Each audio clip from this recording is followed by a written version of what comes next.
V Škofji Loki pa smo odkrili ekološko trgovino, ki je veliko več kot le trgovina. V njej so ljudje z dušo in poslanstvom pomagati ljudem in jim približati naravo, ki nam res lahko veliko da in pomaga, če ji le znamo prisluhniti. Zato smo jih tudi mi poprosili, naj nam povedo nekaj več o mineralih, o katerih smo tudi mi slišali veliko pozitivnih stvari. Pomanjkanje mineralov pa je namreč eden najpogostejših vzrokov tudi za zakisanost.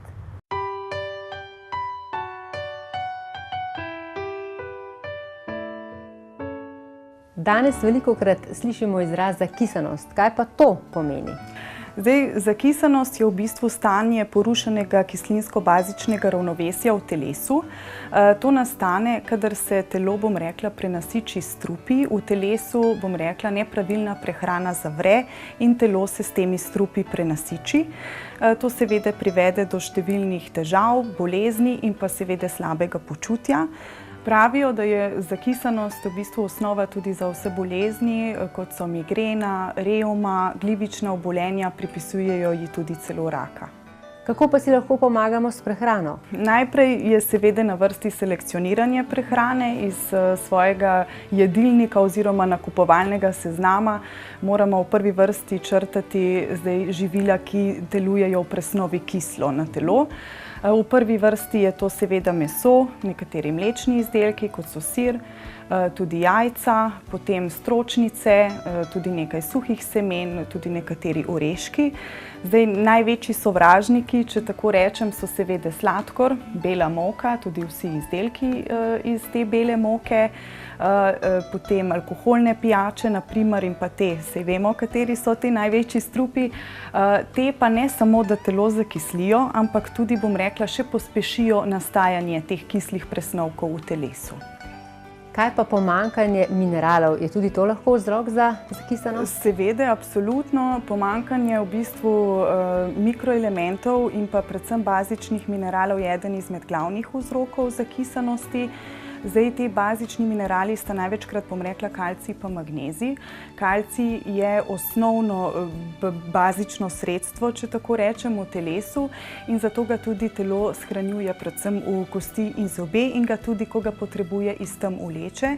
Vse to v telesu deluje tako, da telo, po potrebi shranjuje ali bazične ali pa kisle minerale v telo, tako v kosti, kot tudi v mehka tkiva in pa, telesne tekočine, tudi slino. V naravi obstajajo minerali, ki pomagajo razkisati telo, kaj ne, Peter? Res je. Številni minerali dokazano delujejo bazično in odstranjujejo sluz iz telesa. Kaj so tile minerali? V bistvu gre za sklop 26 različnih mineralov, ki so včasih bili v tekoči obliki. Zdaj pa je v bistvu tako nekako kot kamnina, ki jo potem zmeljajo v prah in dejansko vsebuje več kot 26 mineralov in ključnih elementov, ki jih ljudje potrebujemo. Med njimi so železo, kalcij, cink, silicijeva kislina in še mnogi drugi. Ja, kdaj in kako so pa sploh odkrili to res zanimivo kamnino? Ja, zadeva se je zgodila po naključju in sicer leta 1981 je Robert Schindler, ki je bil gradbenik, delal eno cesto v gozdu v majhni vasici Kiking v Avstriji. In za to gozdno pot so uporabili določeno kamnino, ki so jo dobili iz okoliša. Pol je pa veter raznesel ta prah od te ceste naokoli in ko je zapadel prvi dež, se je zgodilo to, da drevesa, ki so bila namenjena, da se posekajo, so kar naenkrat čudežno ozelenela. Takrat je Robert začel razmišljati, da se to ni zgodilo kar po naključju, ampak da je sigurno mogla biti ta kamnina vzrok, ker je bilo to edino, kar se je takrat zgodilo za spremembo v tej okolici. In ko so šli zadevo analizirati, so ugotovili, da takšne sestave ni nikjer drugje na svetu. In potem je bilo ključno vprašanje, če pomaga rastlinam ali lahko pomaga tudi ljudem.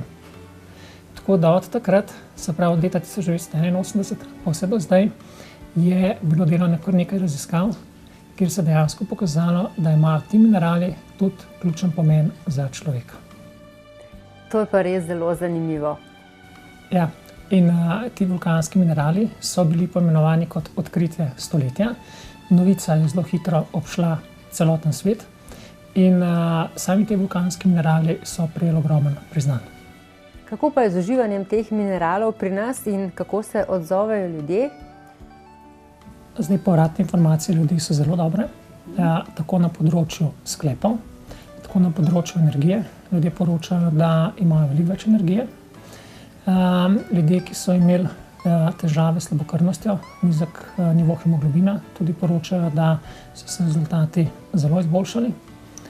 Pri ljudeh, ki so imeli težave s prebavo, oziroma tudi s krči, so tudi povedali, da se je stanje zelo izboljšalo. Tisto, kar lahko povem, je to, da glede na različne tipe ljudi, da so tudi različne povratne informacije. In lahko bi rekel, da v bistvu to je eno čudovito darilo narave, ki je primerno za vse starosti, brez kakršnihkoli stranskih učinkov. In kakor je tudi gospod Robert Schindler zelo lepo rekel, da je to v bistvu en dar narave in vkolikor bomo do nje prijazni, ne bo mogoče dala še kakšen. Hvala lepa. Hvala.